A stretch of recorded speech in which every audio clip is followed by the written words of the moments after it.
Hello and welcome to the Early Years Department at Wiltshire College and University Centre. My name is Rose Hitchman and I'm the Deputy Head of Department for Healthcare and Early Years at Trowbridge. So I also look after all the health and social care courses, the counselling courses, social work degree, and some higher national certificate and diploma in social and community work, and also the foundation degree in early years. So I'm going to give you a bit of a chat today about early years and our early years provision, and I'm recording this just so anybody can come and revisit. So I'm going to start off with our level 1 courses and then work our way up.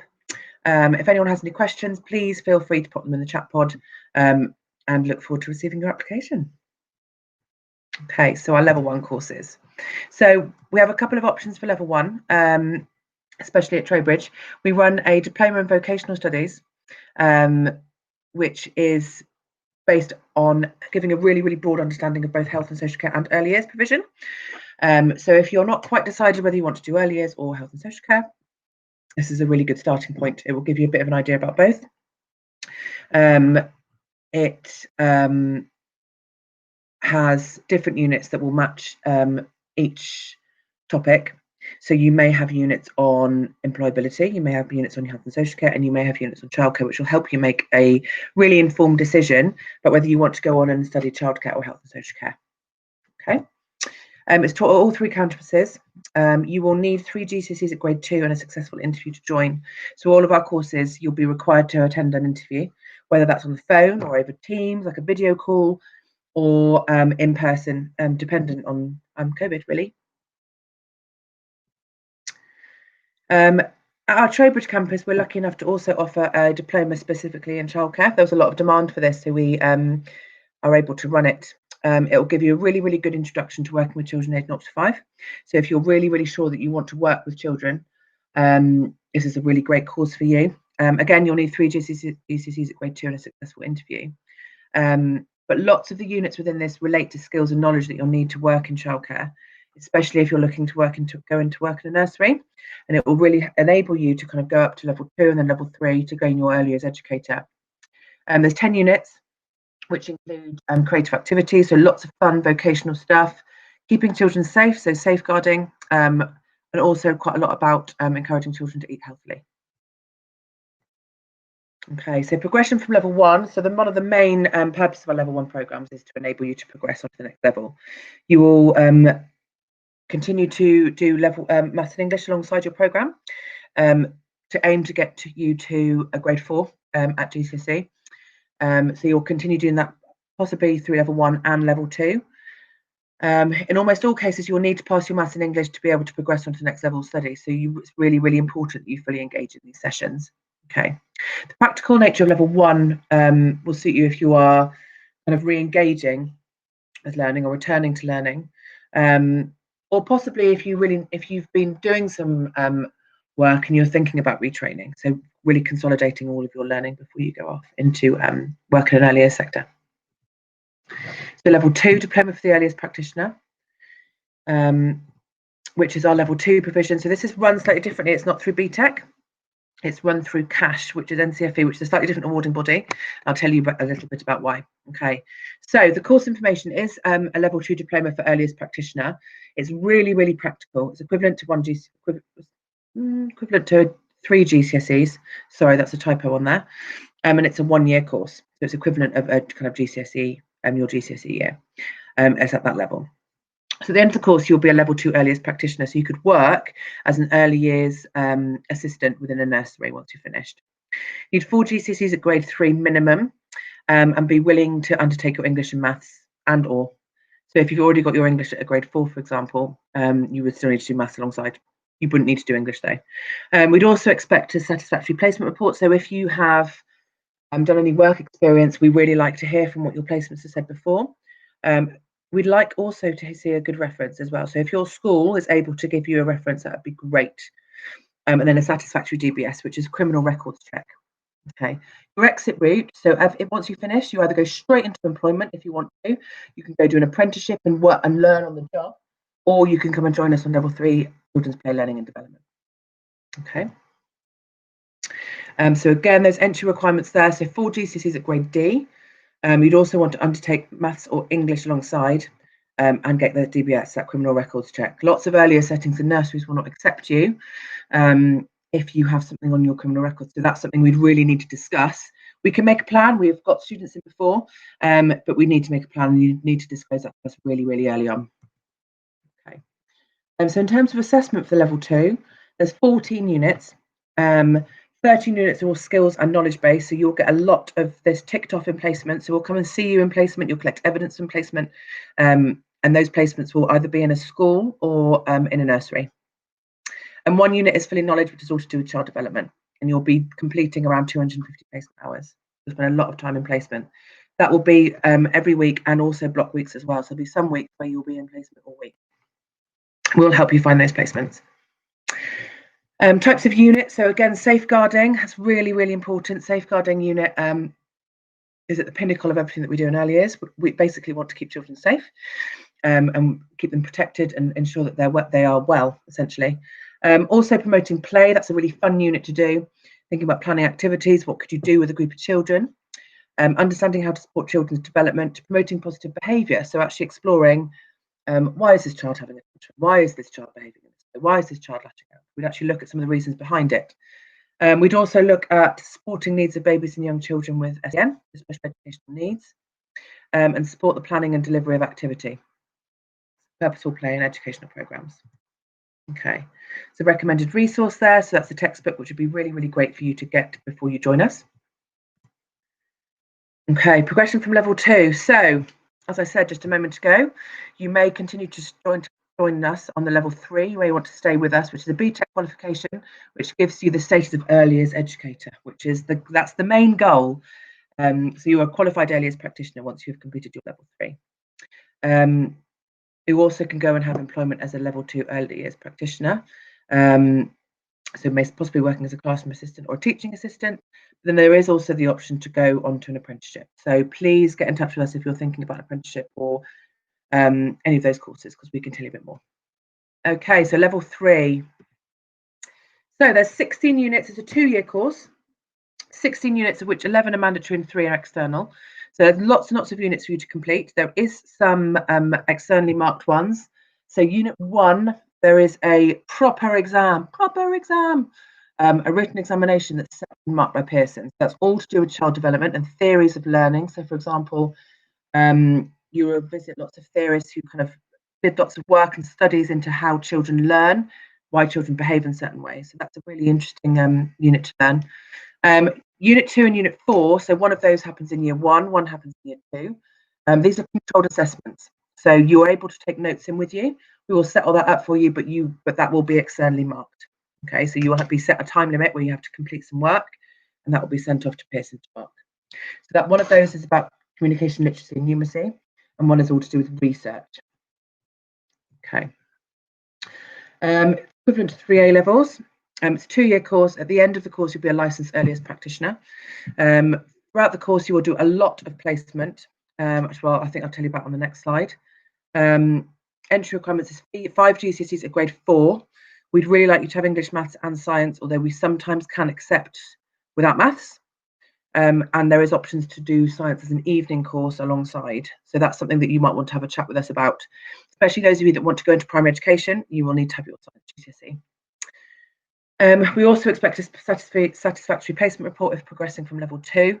We'd want to have a really, really good chat with you if you didn't do very well at placement on level 2, because we'd be worried because there's so much placement on level 3 and so much that needs kicking off. So your exit route, so once you've finished, you might want to go on to do a further apprenticeship, so a higher apprenticeship, go straight into work in a nursery, or go on to higher education to either do an early years degree or become a teacher. There's lots of different options which we will talk to you throughout the course. And if you've got any more questions about that, please don't hesitate to get in touch. Placements. So we expect that you will do 800. Some students will do 850 over the 2 years. There'll be weekly placements that will take place each week. So essentially this works out as a 5-day-a-week course. So Mondays and Tuesdays for year 1s, you'll be in placement, and Wednesday, Thursday, Friday in college, and then switch that round for the year 2s. Thursdays and Fridays, they'll be in placement, and there'll be a Monday, Tuesday, Wednesday. Okay. Throughout the year, there'll also be block weeks. So this is when you're in Monday to Friday.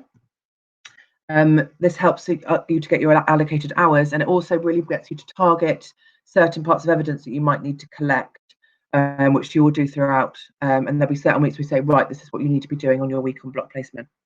Okay. So there's some recommended resources there, and also a bit of information about the placement t-shirt, which is the same price as it was last year. So we've left that up there.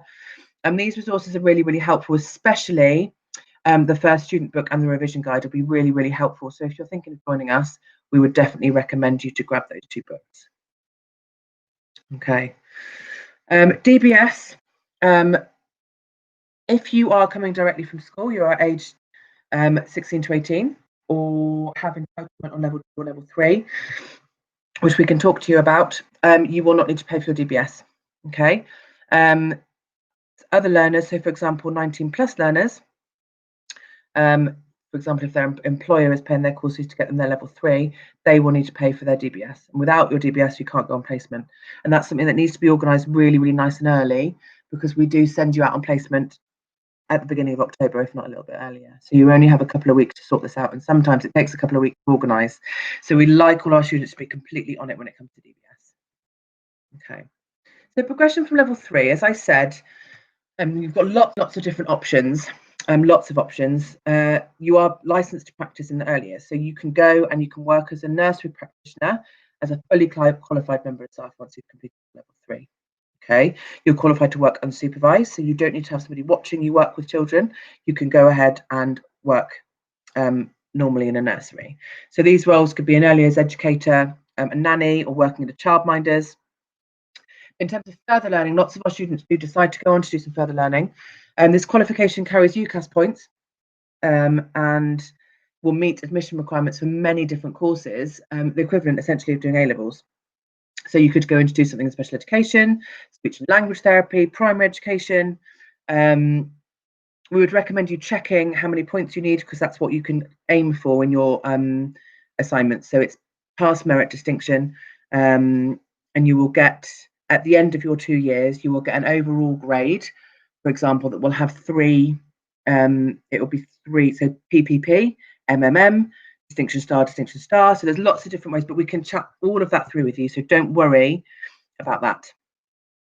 So in terms of what the courses will look like, as I said, 2 days placement a week, 3 days in college. Sessions tend to be around 1.5 hours long, and then you'll have a 50-minute break, and then you'll have another 1.5 hours long lesson. You'll have between 45 minutes and an hour for lunch. There's lots of practical lessons, there's assignment sessions. Yeah, that's kind of what we look like. But please ask me questions if you'd further, and I can send you a copy of our timetable for this year and things if you're looking for more information about that. Also at our Trowbridge campus, we run a degree in early years where you can extend your knowledge around the subject in a supporting, inspiring environment. So these tend to be quite small numbers on our course, which is really, really supportive. So you get lots and lots of time with really highly educated tutors and lecturers. You'll continue to attend a placement. By this point, you'll probably be quite used to attending a placement. It's a full degree, and you'll graduate at Salisbury Cathedral. So you do essentially your foundation year, and then you do your BA top-up. So in total, if you decided to do the course full-time, it'll take you 3 years to get a full degree in early childhood. Okay. You can also do this course part-time, which would take you almost double the length. So for example, just to do your foundation degree a couple of years, that will take you 3 years, and your BA will be another 2 years on top. So it will take you 5 years part-time. So if you wanted to work full-time and do this qualification, you can. This could possibly lead on to a PGCE or into early years management or into further specialities. So if you're just interested in early years, it's a really, really good way of continuing your learning. Okay. Here's some pictures of some of our degree learners that have just graduated here, and some of the fun activities that they're up to. Also, as part of your course, especially on level 3, you will be encouraged to engage in some Makaton training, which is really important in early years, which is sign language communication. Also, as part of the qualification, you will complete your paediatric first aid. Okay, and this is what you can expect from the college. We have really, really rich learning resource centres, loads and loads of books, loads of resources. You can also expect enrichment and student life activities, so trips, lots of cool stuff going on around college all the time. We also help with assignment work through LSDS service, which is the Learning Skills and Development. And there's also additional resources that you can access, including a gym, hairdressers, beauticians. There's also wellbeing advisors and access to a college counsellor if you so need. And there's also a personal tutor who will support you, give you one-to-ones if you need them, and kind of cover that pastoral side. Okay. There's also a virtual learning environment, which we use on something called Microsoft Teams. Everything is loaded up onto there, and you can access your course content from home as well. So if you're at home and there's something really boring on Netflix, you can get on with a little bit of college work. Okay, and this is what we expect from you. So I've told you a bit about us. In terms of what we expect from you, we expect you to attend college for all your timetable sessions. We really, really notice a correlation between students with poor attendance and poor attainment and poor success. Okay, so what we will cover in sessions is really important, otherwise we wouldn't be running a session in the first place. So your attendance is very, very, very important into getting your success on the course. To attend maths and English, especially if you're on level 1 and level 2. But if you're doing it as part of a level 3, that's really important as well. We expect you to hand in all your assessments on time. If you do not hand your assessments in on time, you may be given disciplinaries. We're really, really approachable. If you want an extension, just talk to us. That's the best way to do it. If you avoid and bury your head in the sand, that's when things start getting a bit messy. We also expect you to follow our college behaviour policy, which is to be ready to learn, respectful, and to make sure that it's a safe college environment. So we will go through all that at the beginning of the year. You engage with placement, ensure you have the best experience, and to have completed your DBS application by the first week of time, and to have bought a placement t-shirt. Okay. In terms of safeguarding and tutorial, you will also have an opportunity to join the student union. You'll have lots of information about your tutorials that you have each week, which will give you kind of key messages, which will allow you to find out lots of information about what's going on about college, lots of charitable events, things like that. Okay. And a couple more slides left. As I've already said, actually, I think I've covered everything on this slide already. You have one-to-ones with your tutor, you have group tutorials that'll help you with your progression, career, but we're also here to talk about anything like that as well. Okay, so you can apply for our early years course on the website, and my email address is in the chat pod. It's rose.hitchman@wiltshire.ac.uk. If you have any questions. Thanks for listening.